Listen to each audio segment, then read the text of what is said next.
Hello and welcome back to another video. As you can see, there is a ScrawlrBox in front of you, but this is not this month's ScrawlrBox. It is not October ScrawlrBox. This is actually the past 5 that I have received. So that is May through to September. And I thought, before I put all these supplies away into my stash, that I would create a video using all 5 boxes. So after I've created the art from each month of these last 5 months, sometimes I've said that I'm not the happiest with it and I want to create a new piece of artwork using the supplies in those boxes. And I've just not really had the time to get round to doing that. So I thought, instead of just doing it for one box, why don't I combine all the supplies? And then I've got a broad range and I can create whatever I want. I'm not sticking to a theme, blah, blah, blah. And I just thought we could combine all the boxes. So let's have a little quick look and recap in as to what is in all of these boxes. So let's start with May. So May was the charcoal box. So we've got our black paper, and this is the art I did for that month. And we have the putty eraser, the charcoal pencils, and the willow charcoal. So that is, I think that'll be great for creating tone, maybe doing the sketch in charcoal. Who knows, we will play with that, but that might be quite an interesting one to do.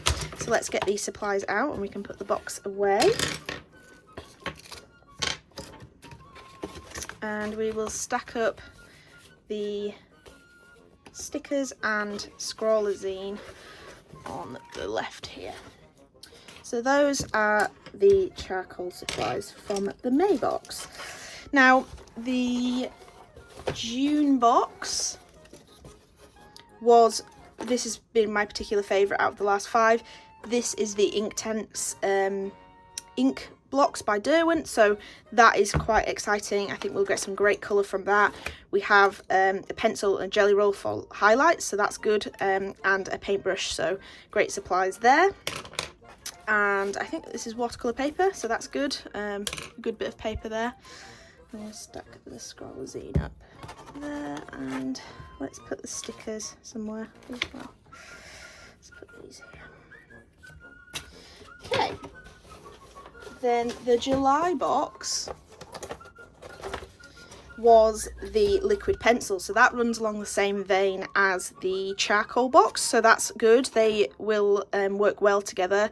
I'm excited about these, but I've really not, like I say, I've not had the time to play around with them a little bit more. So it'll be interesting how I can get these to work with the other mediums and not make them look muddy, because I think that's what I worry the most about doing with these supplies. So that is the artwork I created with the July box there. And again, some more watercolour paper, perfect. We can do some good stuff with some of this paper. And some water-soluble pencils, so that's good as well.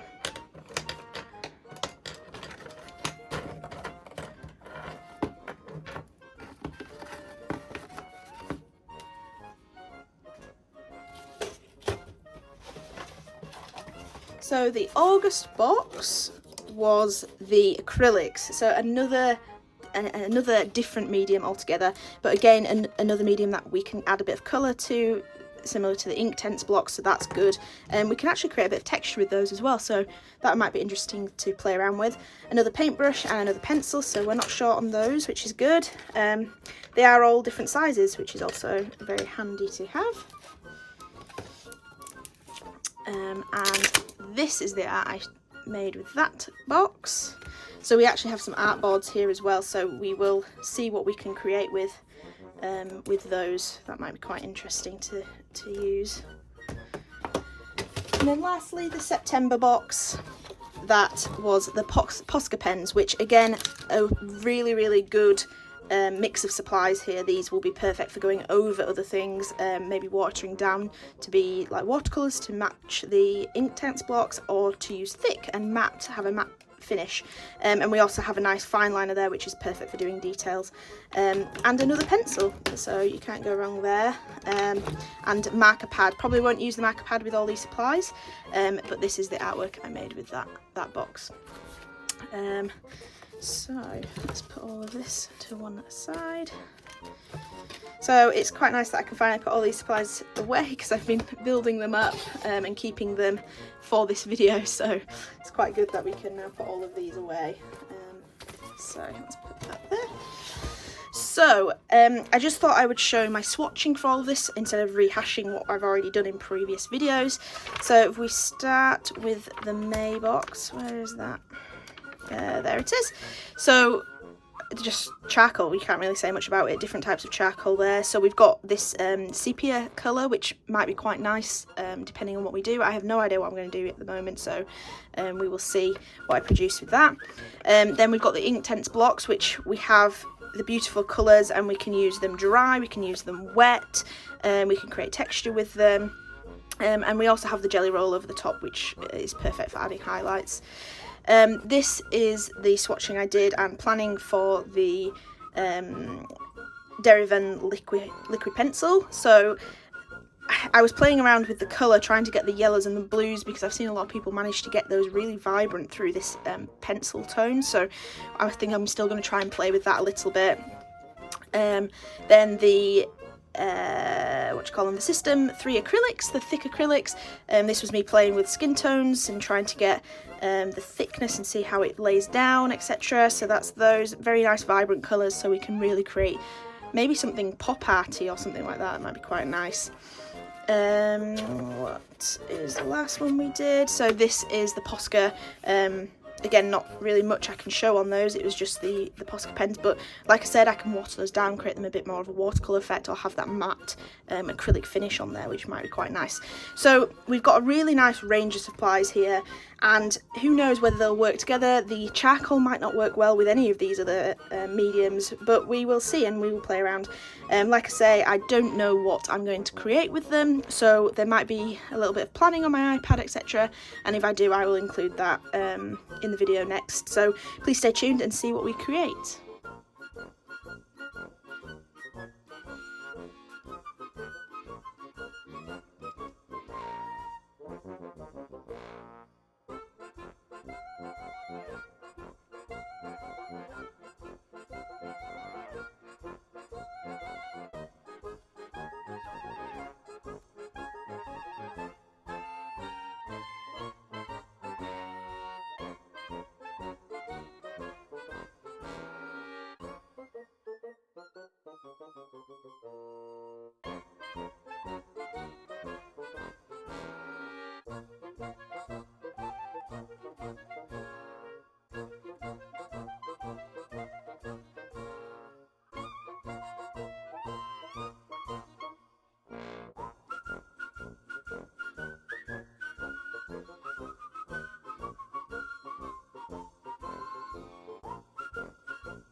So here is the finished piece. I expected something a bit more grand in my head. I don't know why, but I think because of the amount of different supplies I was using, I was thinking I could create something spectacular with it.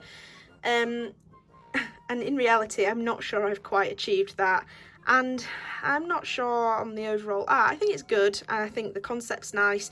I had sketched this out and planned out that it was kind of a man who had been enveloped in coral, sort of like if you've ever played The Last of Us, the clickers where they've got that kind of fungus growing out of their heads. It's kind of like that vibe I was getting from it, and I liked it. The supplies were kind of difficult to work together.